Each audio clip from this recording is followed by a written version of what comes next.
We'll move on to our next speaker. Dr. Suneeta Difficulties will deal with a very difficult subjects, the difficulties that are encountered in the diagnosis and management of glaucoma in patients with high myopia.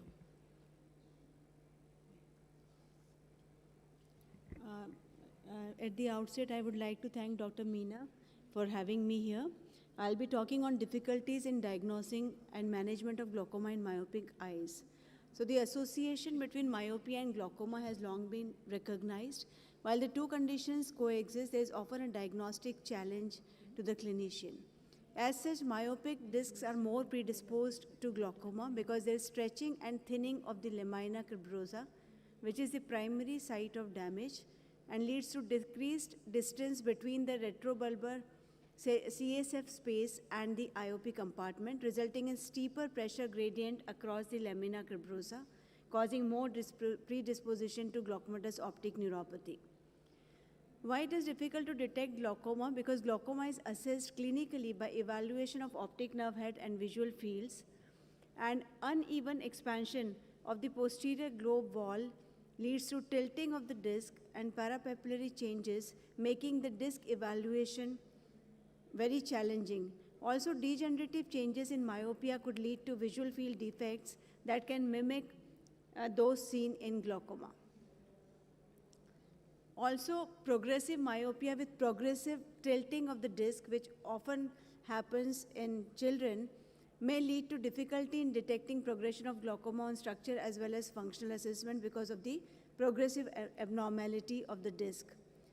Thinning of sclera and cornea with lower corneal hysteresis affect IOP measurements, therefore making the IOP estimation inaccurate. So evaluation of glaucoma and myopia requires a multimodal approach.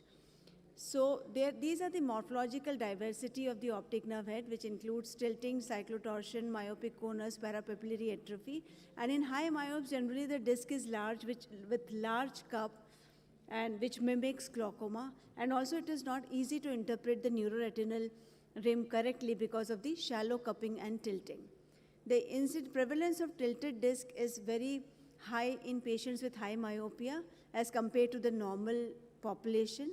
And you see this exaggerated D-shaped optic nerve or oval optic nerve with one hemisphere of the disc more elevated than the contralateral half in case of tilted disc.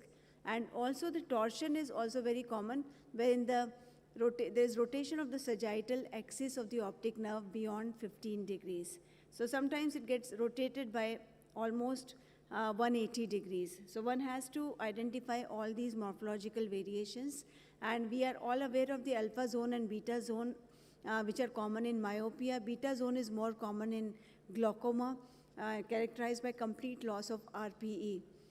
With the advancement in OCT technology, now we are able to identify gamma zone or delta zone also. Gamma zone is the zone between optic nerve head margin and the Brooks membrane termination. So here you will see this scleral flange, and if there's no vascularization, it's called gamma zone.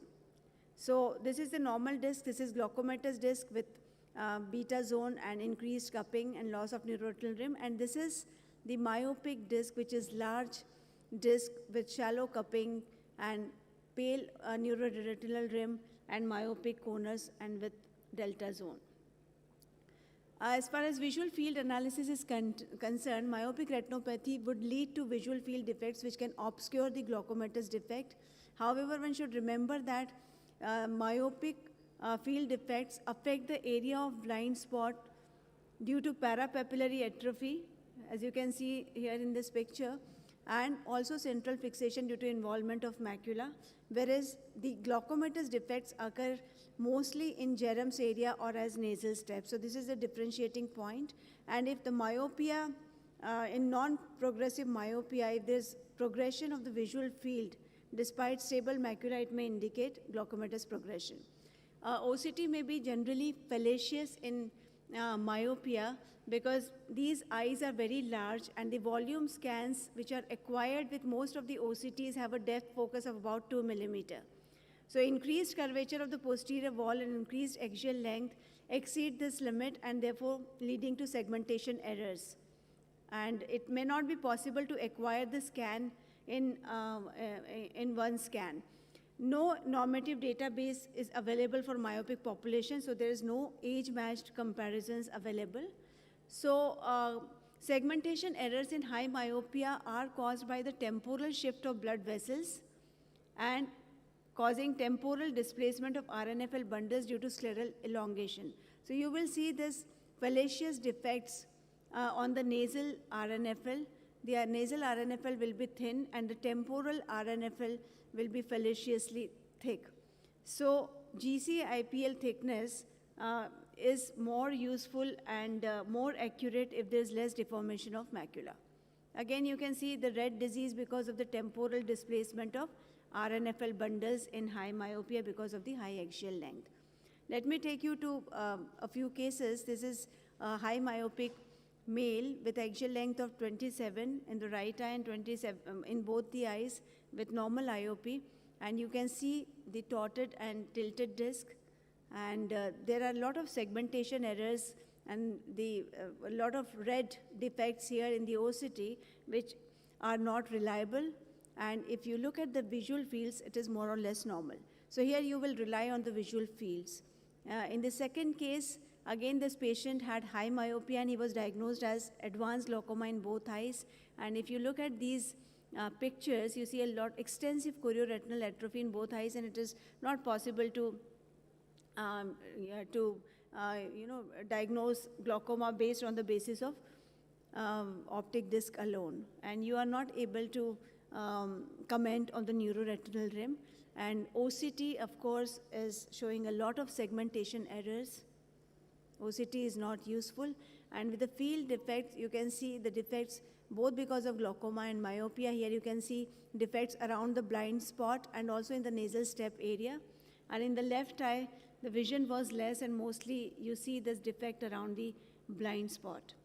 And over a period of time, there was progression of the defects on the nasal side and progressing to the arcuate in the right eye, which could be suggestive of the progression because of glaucoma. So you have to correlate findings. The other case with high intraocular pressure, again, the discs were not so clear. They were horizontally tilted and with inferior and inferotemporal PPA. And in both eyes, the visual field showed superior defect, superior arcuate in the right eye and paracentral defects in the left eye. OCT, as I am emphasizing again and again, is not very conclusive in cases of myopia. So there's a lot of difficulties in diagnosis. Clinically, IOP is not always elevated in myopic patients. So look for IOP fluctuations because normal tension glaucoma may be more common in these patients. CCT should be checked to identify falsely low IOP measurements. And it's important to elicit the history of refractive surgery because some of these patients may have undergone refractive surgeries leading to low CCT. Careful evaluation of ONH and be aware of fallacious OCT findings. Glaucoma may progress quickly in these patients because of the lamina cribrosa thinning, so regular follow-ups are essential, and try to monitor all the parameters.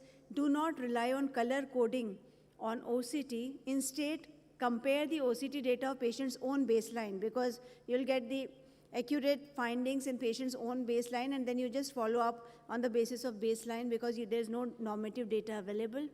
And if myopic maculopathy is not there, then assessment of macular measurements which are not influenced by myopic thinning of CP-RNFL have a superior diagnostic value in diagnosing or identifying changes in these patients.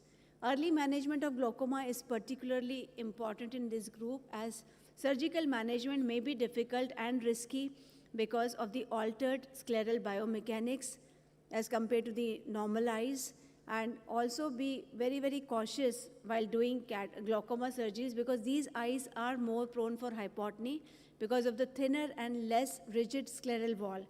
And mitomycin C should be used with utmost caution in these patients as it can lead to hypotenuse maculopathy and disastrous complications. So to conclude, there are no hard and fast rules for diagnosis of these difficult cases. treat each patient individually, taking into account the family history, optic nerve head changes, visual field defects, IOP and CCT. And it's reasonable to err on the side of caution in these high-risk eyes.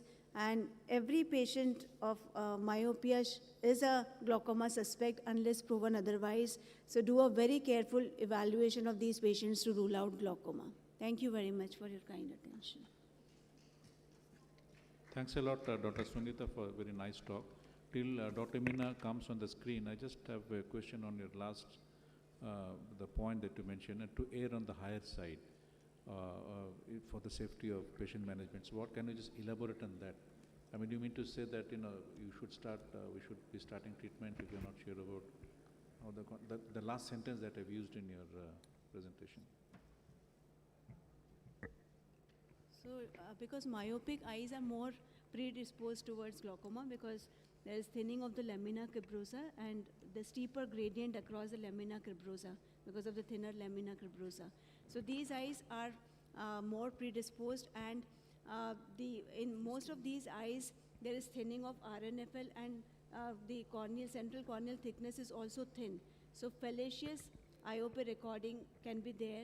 And then discs are so abnormal that you are not able to judge the disc's optic nerve, and you may not be able to monitor the progression in the cupping over a period of time because of the presence of parapapillary atrophy and tilting of the discs. And the visual field, if the myopic retinopathy is progressive, then it can also lead to some visual field changes because of the degenerative changes in the retina. So, but I had shown the differences between the myopic visual fields and the glaucomatous visual fields, as glaucomatous visual fields are more common on the nasal side and arcuate area. So, and then OCT is not reliable at all, especially in high myopes, because the discs are large and you are not able to get the accurate calculation circle. So I think all these, therefore these eyes are more predisposed, and glaucoma can be often missed. So that is why, and since these eyes are more predisposed, so you have to be very, very careful and consider these eyes as glaucomatous and look carefully. If slightest suspicion is there, you have to have a stringent follow-up to rule out glaucoma. And so I think that is. Thank you. Thank you, Dr. Suneeta.